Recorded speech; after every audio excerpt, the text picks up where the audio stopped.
Hi everybody, my name's Andrew and today I'm driving a 2021 Mini Cooper SE.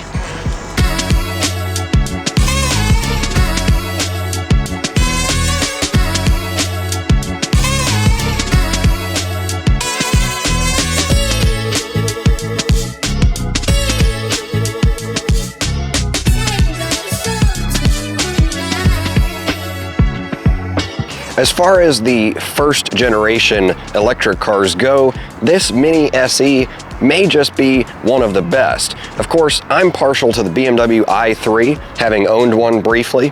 However, this Mini actually improves on a few key points of its BMW cousin, while also taking on a form factor, a body style that, frankly, more people are probably comfortable being seen driving.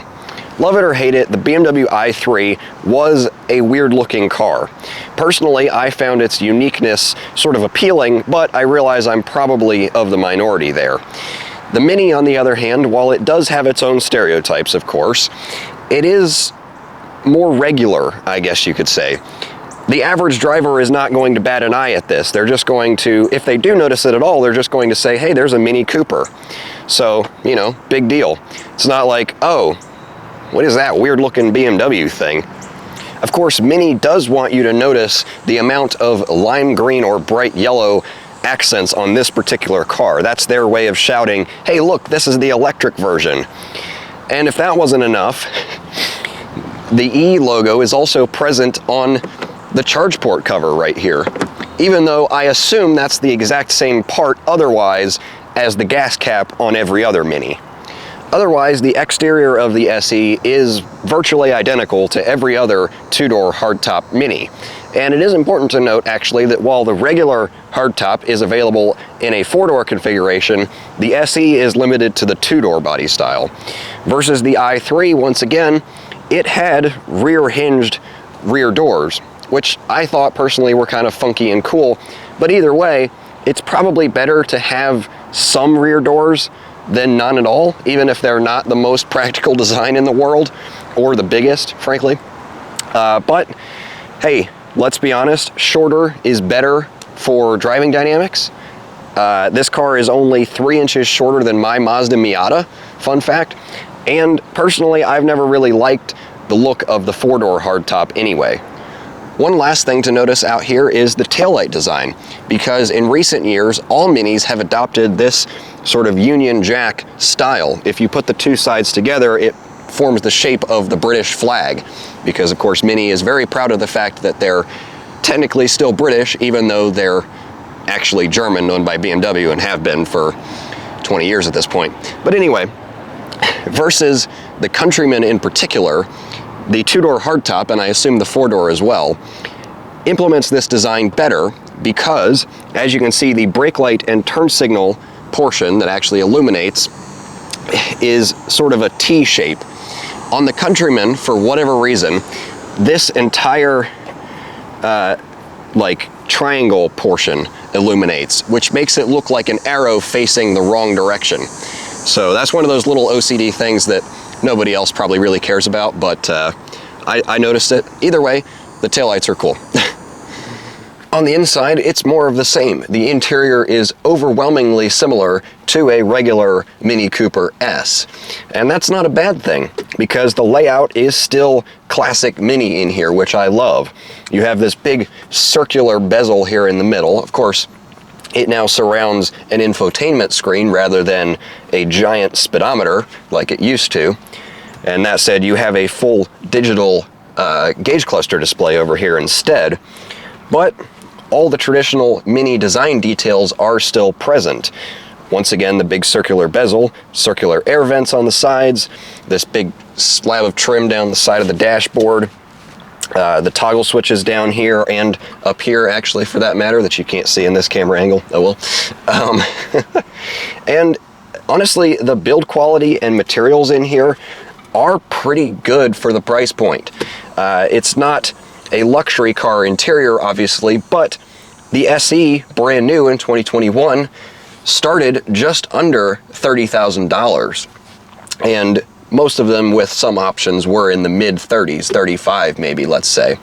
And at that price point, this is a very nice interior.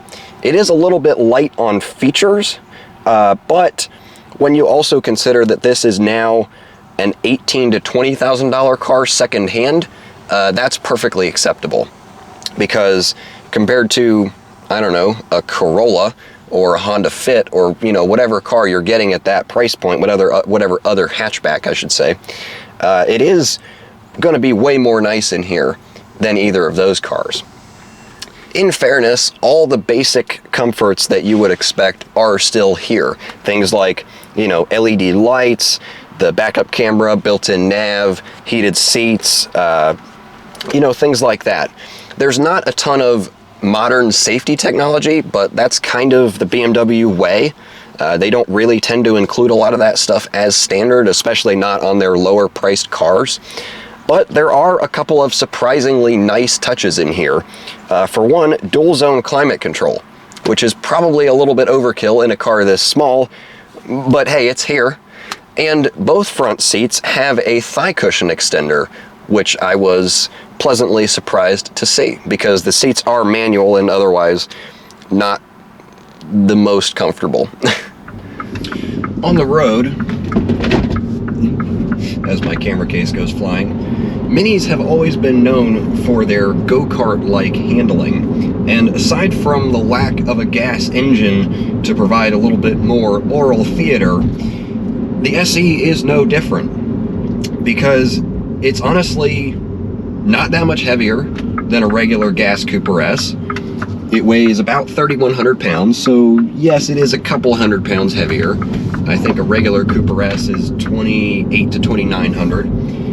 That's not a big difference. It's still no heavier than a Volkswagen Golf GTI. And like I said before, it's 3 inches shorter than my Miata. So it is still a pretty small and relatively light car, all things considered. Just like every other Mini, you sit pretty low to the ground. The driving position is pretty decent, other than the front seats being a little bit flat, like I mentioned a second ago. And the steering is super quick. It's light on its feet. Well, I mean, as light as it's going to be for batteries. The center of gravity is pretty low, actually, because of the batteries, so I guess that's a good thing, too. And it just feels really good. I mean, like I said, it's not the most exciting because there's no soundtrack to go with it, and there's no, paddles or anything, or a manual shifter down here to play with. But for an electric hatchback, it is pretty fun. I'll give it that. It is pretty quick too, actually. It's 181 horsepower, I believe, and about 190 something foot-pounds of torque. So it's not really that much more powerful than a gas Mini Cooper S either, but thanks to the electric torque curve, you have power instantly.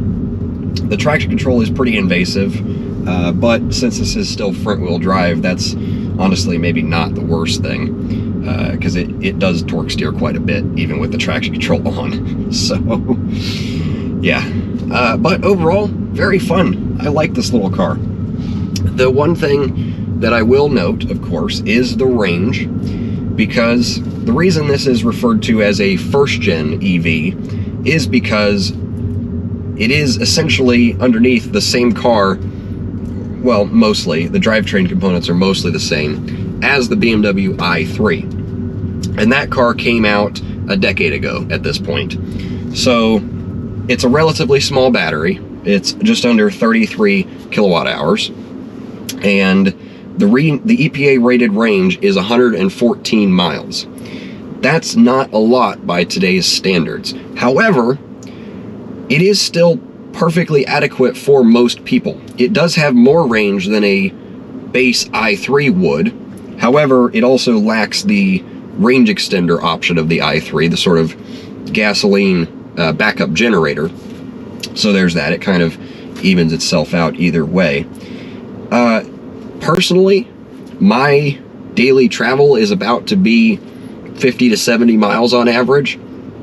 So as long as I had a place to charge this car every night, it would be perfectly doable for me, and would be perfectly doable for plenty of other people as well. Unfortunately, charging is the key. It does fast charge fairly quickly because of how small the battery is. Mini says 80% in 30 to 35 minutes, which is, you know, right on par with all the other EVs with bigger batteries, or about 4 hours from a regular AC 7 kilowatt charger. My problem is I don't have a place to charge it at home right now. So the range being 114 miles, or, you know, reasonably probably about 100, depending on how you drive, I wouldn't even make it 2 full days without having to charge. So that would be kind of annoying. And I recognize that there are plenty of other people in that situation, but this car is $18,000 with 35, not even 35,000 miles on it. It qualifies for the full $4,000 used vehicle tax credit, as long as you as a buyer qualify. So essentially this is a $14,000 car. And for that, it's a great little daily driver. It's yes, it's kind of a flawed EV in some ways. It's not the best road tripper, but it's just a little commuter car that happens to be a lot of fun. As always, I want to extend a huge thank you to Echo Park Raleigh for allowing me access not only to this Mini, but their entire inventory of high-quality, competitively priced pre-owned vehicles like this one. I'll have a link to their website down in the description below. And as always, thanks for watching. If you enjoyed this video, give it a thumbs up, or consider subscribing for plenty more videos to come.